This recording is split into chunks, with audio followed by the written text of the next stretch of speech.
Welcome to another night in the NBA.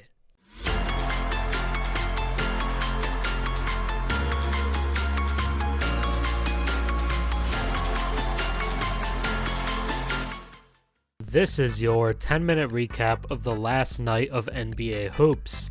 And the main topic of the night that I want to start with is the Orlando Magic, who with their 10-point win over the Wizards last night are now 13-3 over their last 16 games, which is tied with the Boston Celtics for the best record in the entire NBA over that stretch. And Orlando has quickly become the best story of this season to me, and just a surprising outcome and something that's really awesome to see. Heading into the season, the Magic's line, their projected win total, was set at 37.5 wins. They won their 37th game last night and have 19 games to go. They currently sit at 4th place in the Eastern Conference right now, when it seemed like a lot of people were just kind of chalking them into 8th. But they are 4th. They've looked really good as of late, and they just keep getting better and better thanks to their top 2 guys and really their top 3, because last night they get 25 points and 10 assists from Paolo, who's a really good playmaker. That's one of the most underrated parts of his game. Yes, can bully people and get to the rim and score a ton of points, but is also just a really good passer for his size at 6'10", 250. Then you have Franz, who had 28 points on 60% shooting, was a plus 20 in the game. And then the guy that has become the third guy practically out of nowhere is Jalen Suggs, who had 19 points, 6 rebounds, 4 assists, 50% shooting from the field, and a plus 24. He's also the best defender on this team. Well, it's probably actually Jonathan Isaac per minute, but Jalen Suggs plays heavy minutes and Jonathan Isaac doesn't really, so I'm going to say Suggs he's their point of attack defender anyway.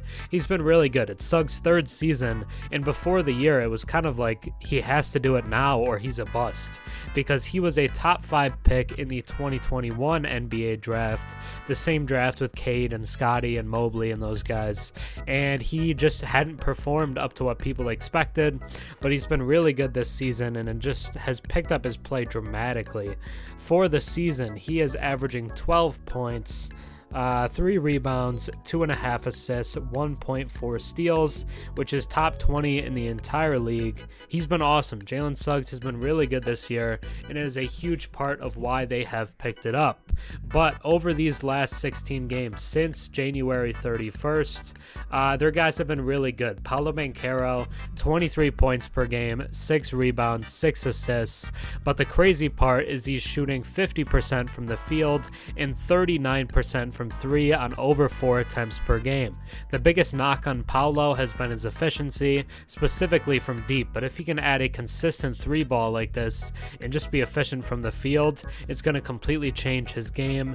He doesn't have as much scoring as maybe some of the other teams' top players, but the Magic are just more balanced than a lot of teams are. You have Franz over this stretch, 20 points per game on 53% shooting from the field, 5 rebounds, 4 assists.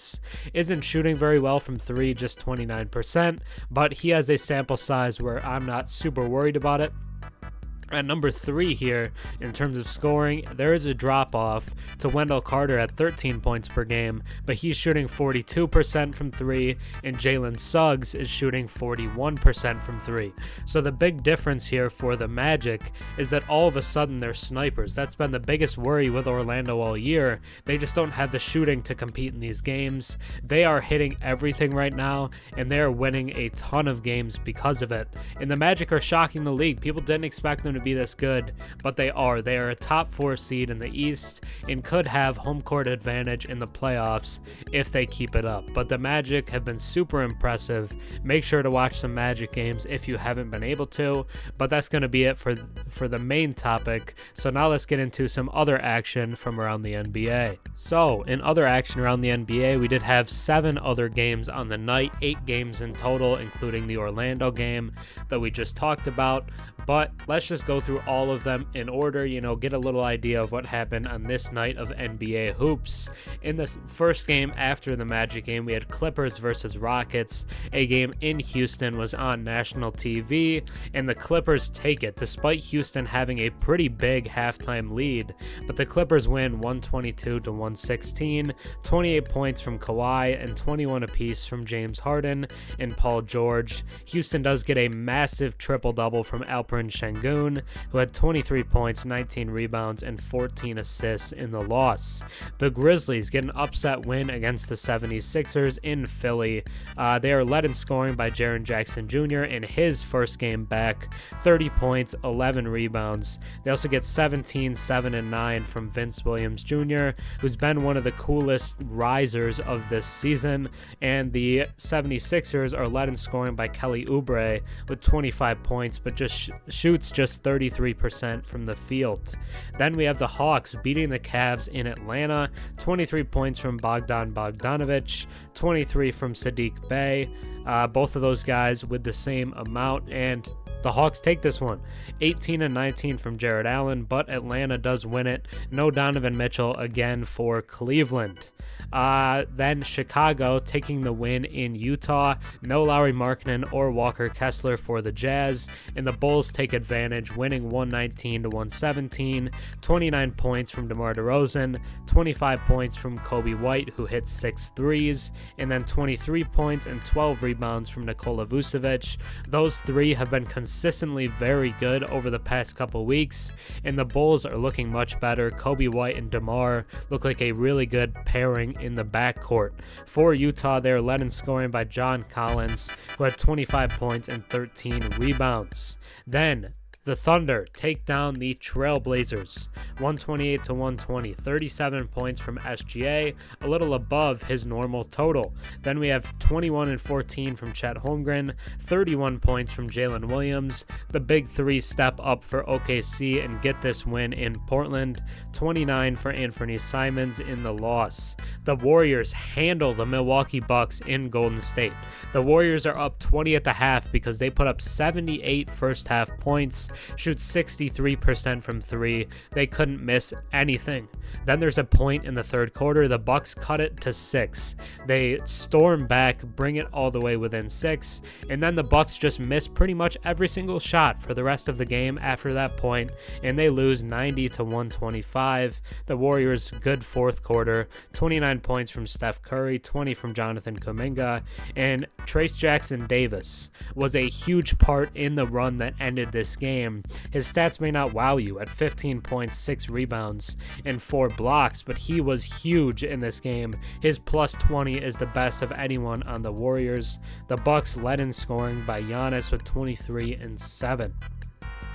Then, in the last game of the night, we had the Kings visiting the Lakers in Los Angeles, and Sacramento steals a win in the Lakers' home floor, and they needed it because this is huge. There are 2 games between these teams down the stretch here, and the Kings need both because the Lakers have been super hot as of late, and the Kings want to hold them off in the play-in race and stay above that 9-10 spot. And if the Lakers had won them both, it would have been really bad for Sacramento, but the Kings get a much needed win in the first one thanks to 44 from De'Aaron Fox, 16, 20, and 12 from Sabonis, and 26 from Malik Monk.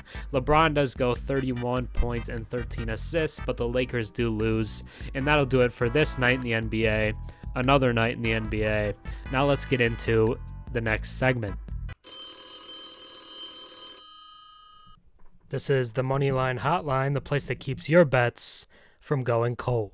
Let's start off with a recap of yesterday. So the Bucks do lose to the Warriors, but I said if Giannis is out, go Bulls. Giannis was not cleared to be active before the Bulls game started, so the right pick was to take the Bulls, and the Bulls do hit at minus 168, turn your 10 to 15.95. So best bet is a win. The underdogs, the Bucks do lose, but the Cavs game flipped to Atlanta, and Atlanta did win because of that Evan Mobley injury. He was questionable, Campbell then was decided to be out, and the Hawks win because of it. And then the big thing from yesterday is that we did hit the parlay of the day. Magic, Clippers, Bulls, and Sixers to win was plus 316. You would have turned your $10 to 41.64, and you would have turned a $25 bet to over $100. So really good parlay hit yesterday. But now let's just move on to some stuff for today. That was yesterday's top 5, but now looking at the best bets of the day, we have day number 3. Sorry, I'm gonna make myself a little smaller here. Day number 3, we have Nets minus 132 versus Pistons. So you can turn your 31.30 into over $55. If you started with 25, you'd be over 120 after this Nets game today. The Nets are 2-0 versus the Pistons this season and have also won 3 of their last 4. Brooklyn really good as of late. The Pistons have won 1 out of their last 10, still kind of beating the Pistons. The Nets are kind of here and there, but I think they'll win this one. So I have them as the best bet of the day. We have won 7 out of 8 best bet predictions. The only loss was that Clippers game where they lost to the Bucks without Giannis and Chris Middleton, which I'm fine with. But the ladder goes to day 3. Solid second day yesterday, and now let's get into the predictions for today. Model predictions for today, March 7th. We have the best bet, the Nets plus 1.3 according to the model over the Pistons. That is a flip game. It is registered as, but not super close. The Nets minus 132, turn your $10 to $17.58. There is only one underdog predicted today. The Celtics are actually predicted to win in Denver, but according to FanDuel right now, they are slight favorites, so that could become an underdog, but right now it's not. Timberwolves plus 0.7 over Pacers. No Karl Anthony Towns for Minnesota, but no Benedict Mathurin for Indiana. And this is Timberwolves plus 100. Sorry, I forgot to update the bottom here. T-Wolves plus 100. Turn $10 into 20 is what that would be. And then the parlay of the day is Kings, Suns, Warriors, and Mavs to win, which is plus 183. Not quite as rich as the one yesterday, but a little bit safer. Turn $10 to 28.38. The Kings are playing the Spurs without Victor Wembanyama. The Suns are playing... Who are the Suns playing? I got to figure that out. I should know that off the top of my head, but I'll pull it up here just so you guys have what the games actually are. The Suns are playing... I know, I'm stalling here apparently. The Suns are playing the Raptors. No Scotty Barnes, no Jakob Poeltl, no Bruce Brown for Toronto. And then you have the Warriors who are playing the Bulls in Golden State. And then you have the Mavs playing the Miami Heat in Dallas. Miami, no Tyler Hero, no Kevin Love, no Josh Richardson. Plus 183 for that. And as I'll always tell you, follow the Twitter at @the_money_line for the Moneyline Hotline. You'll get the picks as early as they come out. You'll get them sooner rather than later, and then you don't have to sweat it, you don't have to worry about it, and we can just get that as quick as possible. Then let's get into the top 5 players of the day according to me. De'Aaron Fox comes in at number 1 in the Kings win over the Lakers. 44 points, 4 rebounds, 4 assists on 59% shooting from the field. If he doesn't go off like this, the Kings lose, and it could really hurt their standings in the Western Conference. Alperen Sengun at number 2. He was number 1 yesterday. He falls to number 2 here. Oh no. 23 points, 19 rebounds, 14 assists. Massive triple-double in the Rockets' loss to the Clippers. Kobe White comes in at number 3 in their win over Utah. 25 points, 6 rebounds, 6 assists, 6 made threes on 60% from the field. That is a lot of 6s. Watch out. Then you have Steph Curry at number 4. 29 points, 8 rebounds, 5 assists, and 6 made threes as well in their win over Milwaukee. Then at number 5, rounding out the top 5, you have Shai Gilgeous-Alexander, who had 37 points, a little above his norm, 5 assists, and about 57% from the field in their win over Portland. But now let's get into the top play of the day, which is this fast break slam from Cam Whitmore, who goes windmill. Super athlete, super Cam, fun to watch. But now let's get into the viewer submitted questions. For the viewer submitted questions, I put up a community post every day after the games where you can submit your questions to be featured in the video, or you can just put them in the comments for this one. That's also fine. But we do have 2 questions on the day. Let's get into the first one. It actually comes from yesterday about Alperen Şengün. This one from Roka Rules. How has Ime Udoka improved this team from this season to last season? What is Alperen Şengün's ceiling, and what do you see as a comparable big to him moving forward? Let's start off with Ime Udoka. I think the most obvious improvement is just organization.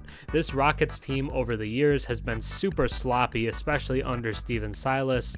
It didn't feel organized. They were often called an AAU team, and on top of that, they just weren't very good defensively. So their step up on the defensive end, the defensive intensity, as well as the organization, less turnovers, that is the big thing for Udoka.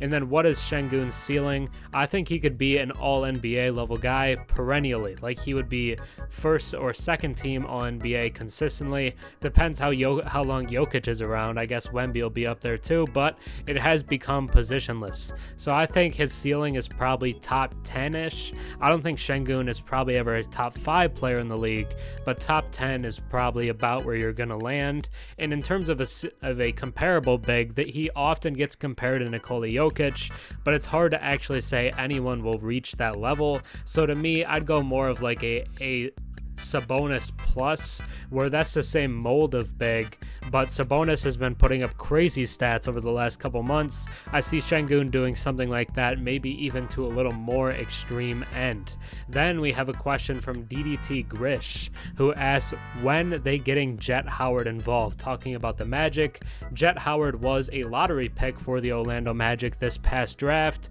out of Michigan, son of Juwan Howard, former NBA player himself, but Jet just doesn't really get minutes this year. He's averaging 1.8 points per game, but doesn't really get in. He hasn't played in like 10 games.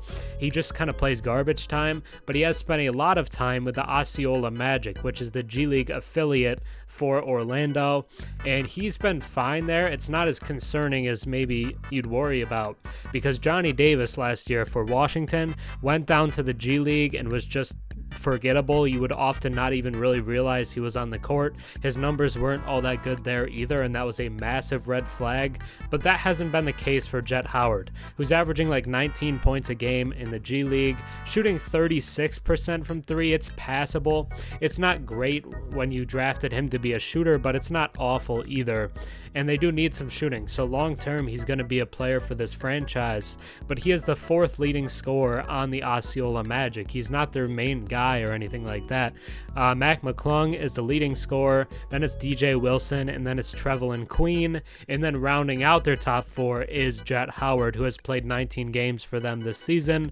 But you're probably okay with how he's looked, but my guess is that he's probably not getting playing time consistently this season. It's more of a kind of prepare him for next season and get him ready to go type thing. It's like he's in AAA right now, and next year he'll be in the bigs is kind of how I see Jet Howard moving forward for this Magic team. But that'll be it for this night in the NBA. I hope you guys enjoyed. As always, I love making the recaps, so hopefully you love watching them, but that's going to be it for me today. Think about subscribing. I'm on the road to 13,000 subscribers, so if you enjoy the daily recaps, think about sticking around for more of them. But that's going to be it for me. Have a good one, guys. Peace.